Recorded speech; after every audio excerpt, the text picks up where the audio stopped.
రైతులు వినియోగిస్తూనే ఉన్నారు. చిన్న సన్నకారు రైతులు అదే పద్ధతిలో పరిమితమైన వ్యవసాయానికి వివిధ రకాల యంత్రాలను వినియోగిస్తున్నారు. రోడ్లను కూడా వ్యవసాయంలో వినియోగిస్తున్నారు. సమీప భవిష్యత్తులో ఆర్టిఫిషియల్ ఇంటెలిజెన్స్ ద్వారా కూడా సాగులో ప్రధాన భూమిక పోషించడానికి ఏర్పాట్లు కూడా జరుగుతున్నాయని చెప్పవచ్చు. నియోజకవర్గంలో ప్రధానంగా వరి, మొక్కజొన్న, ప్రొద్దుటూరు, పత్తి, తెల్లజొన్న, కంది మొదలగు పంటలను ప్రధానంగా పండిస్తున్నారు.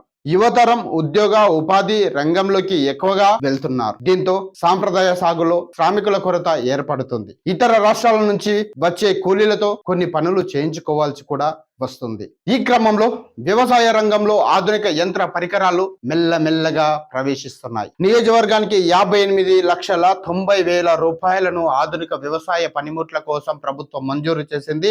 ఇప్పటికే 6,20,000 విలువైన యంత్ర పరికరాలు పంపిణీ చేయడం జరిగింది. వివిధ యంత్రాలకు వివిధ రకాల సబ్సిడీలను ప్రభుత్వం అందిస్తోంది.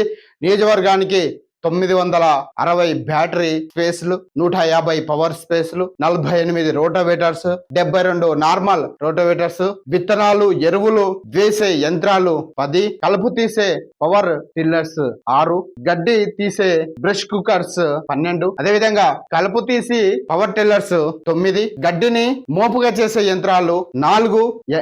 ఇవన్నీ కూడా నియోజకవర్గానికి మంజూరు కావడం జరిగింది. వ్యవసాయ అధికారులు నియోజకవర్గంలో ఈ 4 మండలాల్లో అనగా కోడంగల్, దౌలతాబాద్, బొమ్రస్పేట్, నూతనంగా ఏర్పడినటువంటి దుద్యాల మండలం, ఈ 4 మండలాల్లో ఆధునిక వ్యవసాయ పరికరాల వినియోగం, సబ్సిడీ మొదలగు విషయాల పట్ల ప్రచారాన్ని నిర్వహిస్తా ఉన్నారు. 1,00,000 రూపు పరికరాల మంజూరికి మండల కమిటీ సిఫార్సును 1,00,000కు పైగా